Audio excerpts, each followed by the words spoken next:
we're going to turn to Steven. Well, I was expecting something a little more straightforward coming into this. I was expecting a film about a murderous tiger. And that's pretty much what you get. But there's a lot, it's wrapped in this sort of meta film casing. Yeah. That's even more bizarre than the concept of a tiger killing people with its psychokinetic powers. Tell them about the meta film stuff, because the meta film stuff I was not expecting. No. Oh, no, I don't think anyone who saw the trailer for this movie was expecting that when they watched it. Yeah, no. So the film opens with a street and a bunch of chairs, and a car comes and starts running down all the chairs. But the chairs are like spaced out. It's like slowly hitting them. It's so much fun watching that.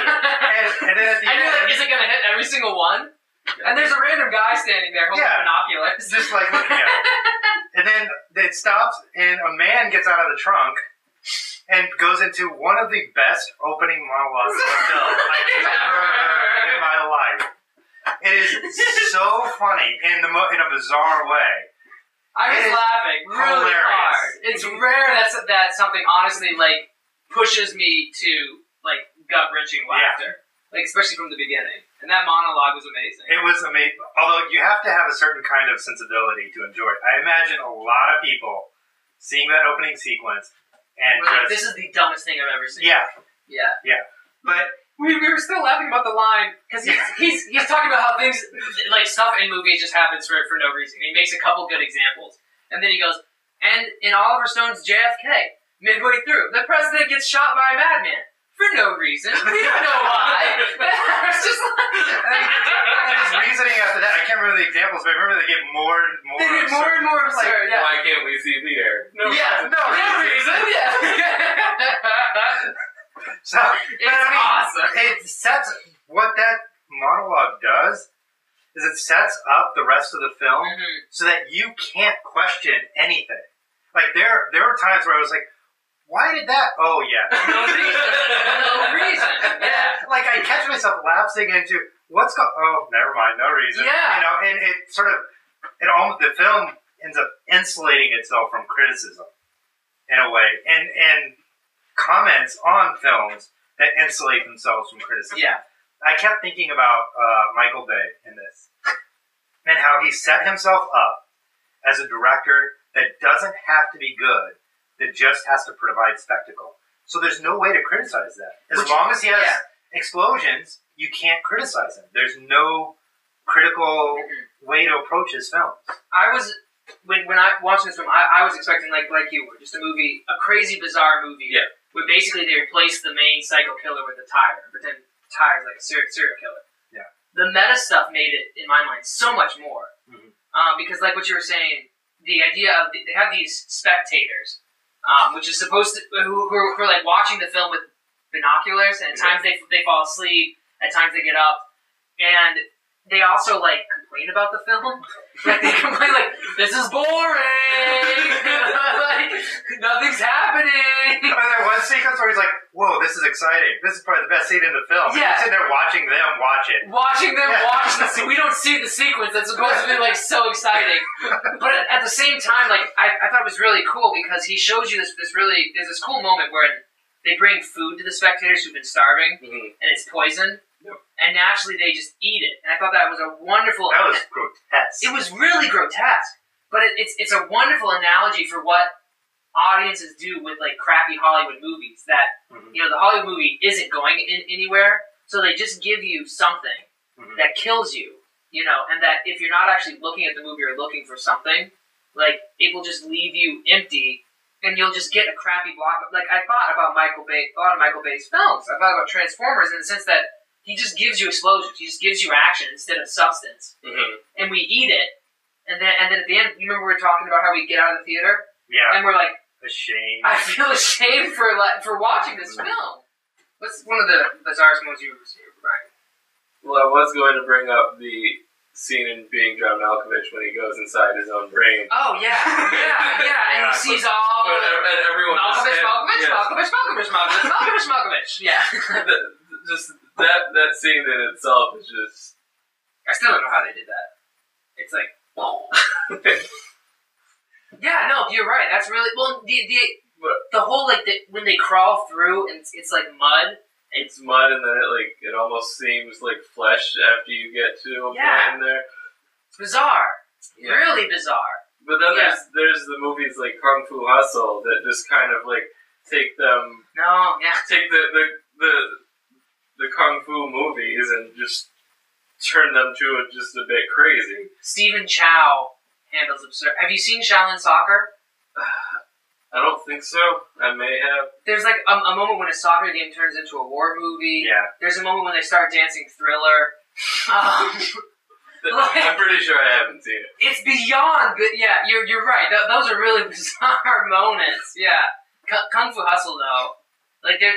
There's a moment at the end of Kung Fu Hustle when the main bad guy becomes a toad. Oh, the toad, yeah. A toad? That was specifically the moment I was thinking of. Yeah. Although, if you're talking about one of the most shockingly, not necessarily absurd, but borderline moments in film, the end of Old Boy is a moment where I'm not really I know why everything happened, but I think something about my psyche refuses to accept it, and so I'm saying it's got to be absurd. That movie will never. I'm sorry, Spike Lee, Steven Spielberg.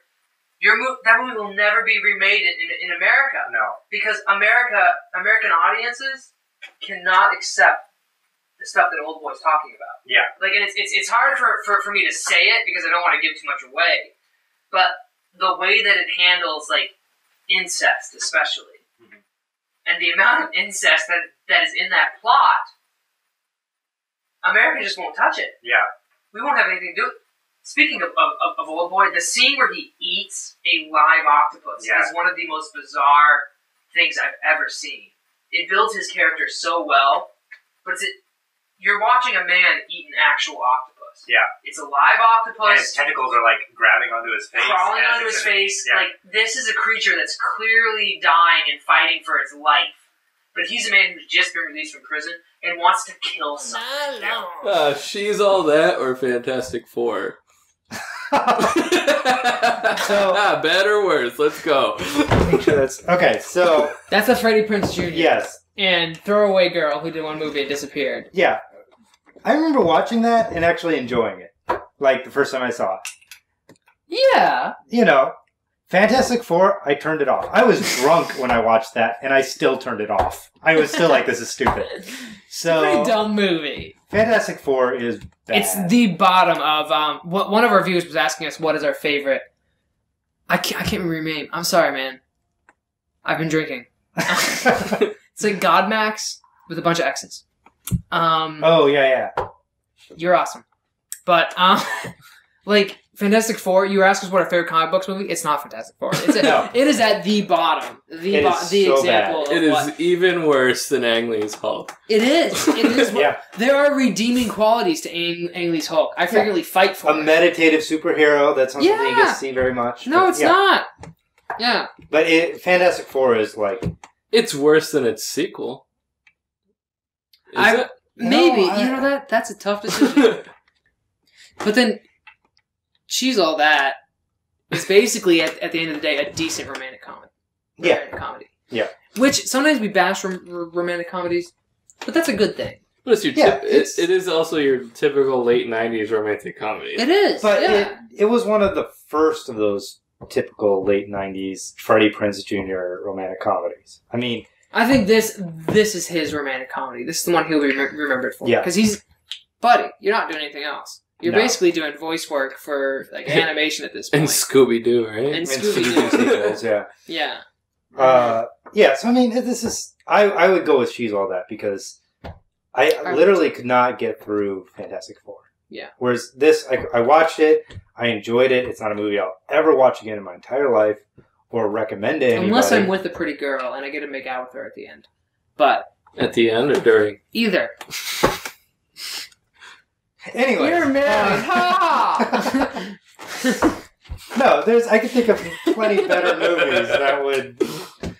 Yeah. Anyways, there are a lot better romantic comedies. Oh, but yeah. It's like this is a watchable romantic comedy. Yes. Fantastic Four is not a watchable comic book movie. No, it's so not. Inside their genres, which are not amazing genres, which one's better? Yeah. So that. Yeah.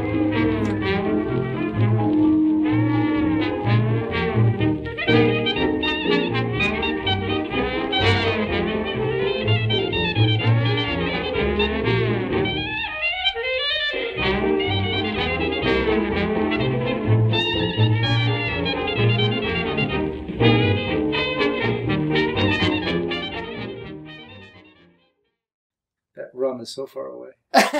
Go get it. I can't. Robert. Roberts won't allow it.